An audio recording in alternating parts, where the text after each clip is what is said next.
आज हम linear programming के टॉपिक को डिस्कस करेंगे। ये नंबर वन, हमें एक ऑब्जेक्टिव फंक्शन दिया होता है और साथ उसकी कंस्ट्रेंट्स दी होती है। अच्छा, सबसे पहले ऑब्जेक्टिव फंक्शन। ये जो ऑब्जेक्टिव फंक्शन दिया हुआ है, बेसिकली इसका मकसद ये होता है टू मैक्सिमाइज या minimise the function, to maximise the minimise. तो यहाँ पे हमारा मैक्सिमाइज का क्वेश्चन दिया हुआ है।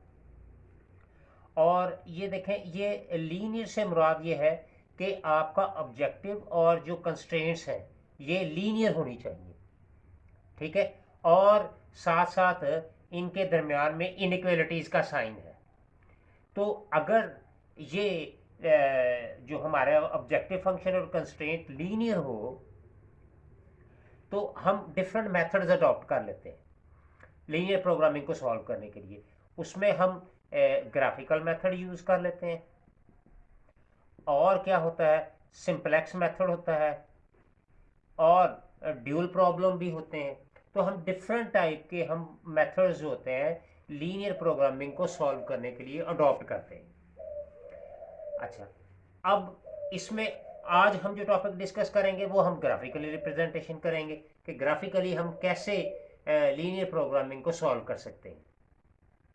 इनमें से ना तो ऑब्जेक्टिव फंक्शन और ना ही कोई कंस्ट्रेंट जो है नॉन लीनियर होगी। ये सारी की सारी क्या होंगी, लीनियर इक्वेशन होगी।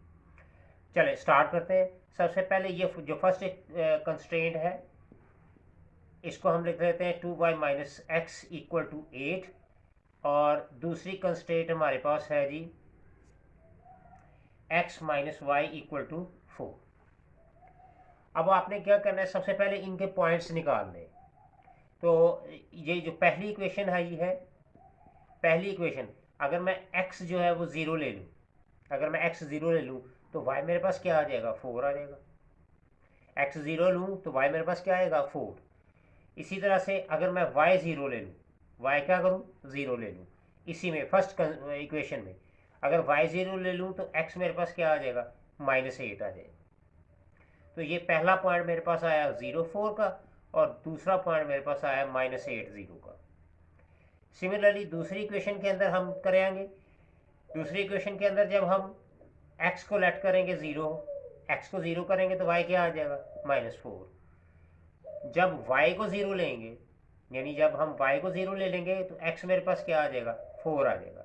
तो ये मेरे पास पॉइंट आएगा 0 -4 और 4 0। अच्छा, अब हमने इन पॉइंट्स की के बिना पर हमने डायग्राम ड्रॉ करनी। ये देखें जी, अब हम डायग्राम इसकी हम ड्रॉ करते हैं। यहाँ पे आपने स्केल सेट करना है, वो स्केल आप अपनी मर्ज़ी से सेट कर सकते हैं। मैं 2 2 का पॉइंट ले रहा हूँ, 2 4 6 8 10 12 14 16, और इसी तरह से ये -2 आ जाएगा, -4 -6 -8 -10।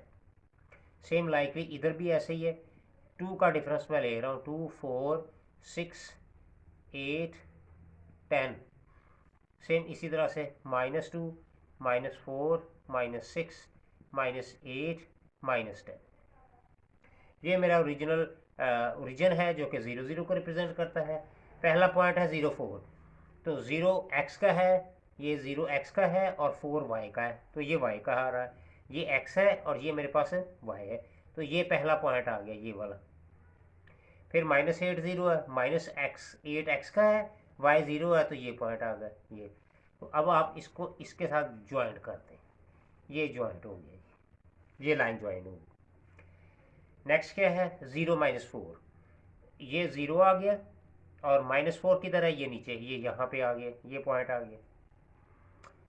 फिर क्या है, 4 0, 4 0 यहाँ पे आ जाएगा कुछ, तो इसको भी आप यहाँ से ज्वाइन कर दें, तो ये मेरे पास डायग्राम ड्रॉ होगी।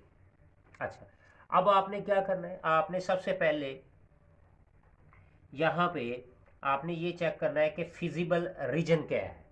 फिजिकल रीजन, ये देखें, ये रिस्ट्रिक्शन दी हुई है आपको। फिजिबल रीजन से मुराद ये होता है फर्स्ट क्वाड्रेंट, यानी फर्स्ट क्वाड्रेंट के अंदर जो भी वैल्यूज, यानी जिसमें एक्स भी पॉजिटिव हो, और वाई भी पॉजिटिव हो, नेगेटिव वैल्यू हमने नहीं लेनी। तो इसका मतलब ये वाला एरियाज जो है ये कैंसिल आउट हो जाएंगे, सिर्फ ये वाला एरिया हमारे पास आ जाएगा। अच्छा, अब सबसे पहले देखें ज़रा, तो इसका मतलब अगर ये वाला एरिया आएगा तो फिर ये वाला एरिया भी नहीं आएगा, ये भी नहीं आएगा, ये भी नहीं आएगा, तो मेरा सिर्फ एरिया कौन सा रह जाएगा, ये वाला एरिया, ये शेडेड एरिया आ जाएगा, ये वाला। अच्छा, अब ये वाला एरिया मैंने कैसे लिखा है, यहाँ पे देखें, ये जो हमने वैल्यूज निकाली थी, ये जो हमारे पास कंस्ट्रेंट थी, अगर मैं इसको चेक करूं कंस्ट्रेंट को, पहली कंस्ट्रेंट है 2y minus x less than equal to 8। अब इसमें x और y दोनों जीरो लेट कर पुट करें, x भी जीरो, y भी जीरो, तो ये क्या आएगा, zero zero is less than 8, तो ये कंडीशन क्या हो जाएगी, ट्रू हो जाएगी। इसी तरह से सेकंड इक्वेशन को पकड़ें, x माइनस वाई कंस्ट्रेंट को पकड़ें, तो ये भी क्या हो जाएगा, zero less than equal to 4। तो दोनों कंडीशनें क्या हो रही हैं, ट्रू हो रही हैं।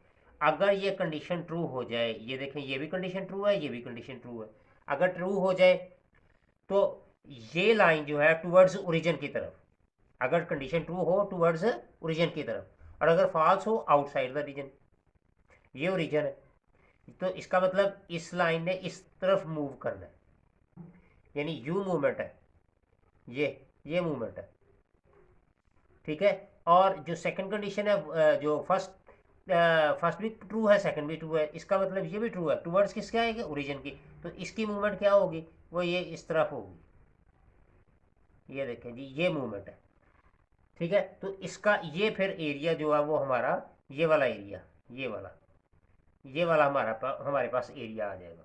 अच्छा, अब इस एरिया के अंदर हमें सबसे पहले ये देखना है कि ये जो इंटरसेक्शन है, जिसको हम कॉर्नर पॉइंट कहते हैं, कॉर्नर पॉइंट से मुराद है कोई भी टू लाइंस जो है जब इंटरसेक्ट करती हैं तो उनको हम कॉर्नर पॉइंट का नाम देते हैं। ये किस पॉइंट पे हमारे पास आ रहा है, इसको चेक करने के लिए हमें, हमारे पास जो ये दो इक्वेशंस आई हैं, 2y minus x is equal to 8 और x minus 4y is equal to 4, हम इनको इवेलुएट करते हैं, हम इनको इवेलुएट करते हैं जी। ये जो पॉइंट्स हैं हम यहाँ पे लिख लेते हैं, 0 4 माइनस 8 0 और फिर 0 माइनस 4 और 4 0, और इन इक्वेशंस को हम इवेलुएट कर लेते हैं।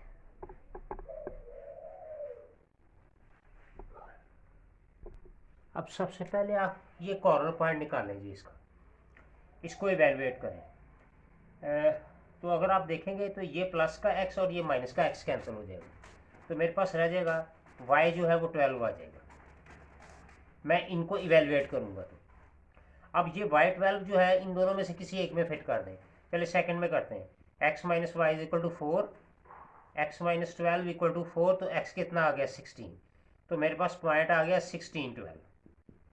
अच्छा, अब इस डायग्राम में देखें, ये यहाँ पे देखेंगे तो ये आपको, ये यहाँ पे ये देखें, ये क्लियरली आपको 16 पे नज़र आ रहा है, और यहाँ पे आप देखेंगे तो ये 12 पे नज़र आ रहा है, तो ये कॉर्नर पॉइंट जो है वो किस पे आ गया, 16 12 पे आ गया। ये देखिए एग्जैक्टली हमारी शेप जो है वो ड्रा हो गई। अच्छा, अब हमने ये देखना है कि नंबर 1 कि इसका फिजिबल सोल्यूशन क्या है। फिजिबल सोल्यूशन ये होता है the points which lies in a feasible region. अब फिजिबल रीजन, ये देखें ये आउटसाइड द रीजन है, फिजिबल रीजन के आउटसाइड है, और ये भी आउटसाइड है, तो ये पॉइंट्स तो हम नहीं लेंगे, यानी ये 0 माइनस 4 ये तो हम नहीं लेंगे, और माइनस 8 0 ये भी नहीं लेंगे। अच्छा, फिर इसके बाद मेरे पास, यानी हमने क्या करना है, हमारे पास ये पॉइंट्स आए थे, हमने एक तो ये 0 माइनस 4 ये वाला पॉइंट नहीं लेना, और एक माइनस 8 0 ये वाला पॉइंट भी नहीं लेना, क्योंकि आउटसाइड द रीजन है जो हमें ये रिस्ट्रिक्शंस दी हुई। मेरे पास फिर एक 0 4, एक 4 0 और एक ये कॉर्नर पॉइंट आया, ये कॉर्नर पॉइंट भी तो रीजन के अंदर आ रहा है ना, तो हमें किस तरह पता चलेगा कि मैक्सिमम फंक्शन किस पॉइंट से हो रहा है? तो अगर मैं 16 12 जो है अपने ऑब्जेक्टिव फंक्शन के अंदर पुट करूं तो मुझे मैक्सिमम पॉइंट जो है वो फाइंड आउट हो जाएगा। अब देखिए मेरा ऑब्जेक्टिव फंक्शन क्या था, f of x y equal to 2x plus 5y। अब x कितना आया मेरे पास 16, y कितना आया मेरे पास 12, तो ये कितना आ गया, ये जो है वो कैलकुलेट होके 92 बन गई, ये 92। तो 92 will be the maximum condition